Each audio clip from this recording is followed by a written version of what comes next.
आज के इस वीडियो में हम बात करने वाले हैं एंटी क्राइस्ट के बारे में।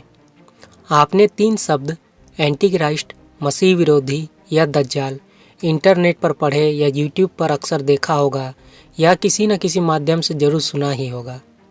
आखिर ये एंटी क्राइस्ट है कौन? दोस्तों, दुनिया के 4 बड़े और प्रमुख धर्म दुनिया के अंतिम दिनों में एक राजा के आने के बारे में बताते हैं। सभी ईसाई, चाहे कैथोलिक हो या प्रोटेस्टेंट, दोनों यीशु को ही अपना मसीहा मानते हैं। मगर यहूदी, मुस्लिम और हिंदू अभी भी मसीहा के आने का इंतजार कर रहे हैं। मुस्लिम और ईसाई यहाँ एक समान मान्यता रखते हैं कि यहूदी जिसे अपना मसीहा मानेंगे वही एंटी क्राइस्ट होगा, जिसे मुसलमान दज्जाल भी कहते हैं, क्योंकि यहूदी बलपूर्वक यीशु को अपना मसीहा मानने से इनकार कर देते हैं। संत यूहन्ना प्रकाशना ग्रंथ के अध्याय 13 में 2 पशु के बारे में बताते हैं, जिसमें पहला पशु समुद्र से ऊपर आता है, जिसके 7 सिर थे और उसके 10 सींग थे।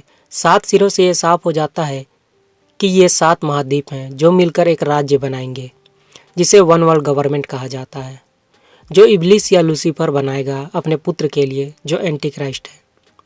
इसके बारे में इसी 13 अध्याय के पद 11 में वर्णन मिलता है, जिसे यूहन्ना दूसरा पशु बताते हैं।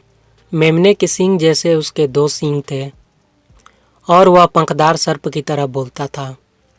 ध्यान देने लायक बात है कि जीसस को भी मेमना बताया जाता है और इस पशु को भी यूहन्ना मेमने की तरह बता रहे हैं, जो अपने पिता पंखदार सर्प यानी लूसीफर की तरह झूठ बोलता है। अब आप सोचेंगे कि लूसीफर कैसे एंटी क्राइस्ट को पैदा करेगा, जो बिल्कुल सही है। आज जैसे हम यीशु के वापस आने की बाट जोह रहे हैं, वैसे ही शैतान के अनुयायी भी एंटी क्राइस्ट को लाने की हर संभव कोशिश में लगे हुए हैं। एंटी क्राइस्ट भी विशेष रीति से पैदा होगा, जैसे यीशु का जन्म हुआ था। इसलिए भी उसे क्राइस्ट का उल्टा एंटी क्राइस्ट कहा जाता है। इसके जन्म के बारे में पिता परमेश्वर ने उत्पत्ति ग्रंथ में ही बता दिया था।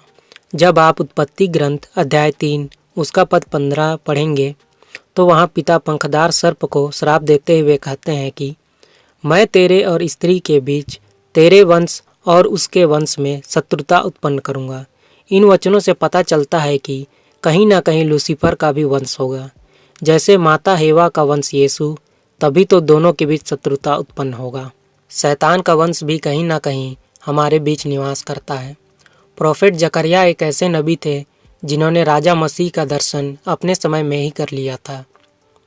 वैसे ही हमें एंटी क्राइस्ट के बारे में और उसकी पहचान बता दी थी।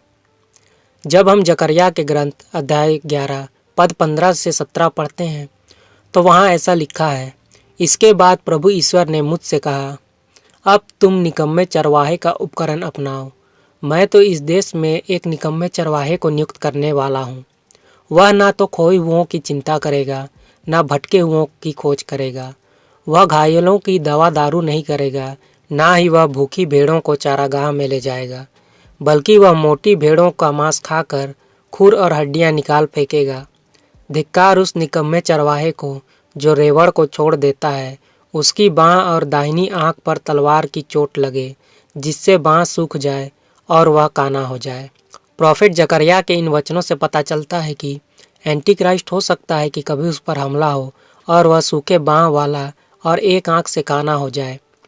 या हो सकता है कि यह किसी गुप्त संगठन जैसे इल्यूमिनाटी को रिप्रेजेंट करता हो, क्योंकि वहाँ भी सिर्फ एक आंख का सिंबल बनाया जाता है और कई बड़े शाही राजघराने एक हाथ को इस तरह कोट के अंदर डालकर और एक हाथ को बाहर रखते हैं, जैसे कोट के अंदर रखी हाथ टूटी हो जिसे सहारा चाहिए। वैसे तो एंटी क्राइस्ट को तब भी पहचाना जा सकता है जब वह खुद को 3rd टेम्पल में खुदा घोषित करेगा और लूसीफर की प्रतिमा बनवाकर उसे 3rd टेम्पल में रखकर ईश्वर का अपमान करेगा।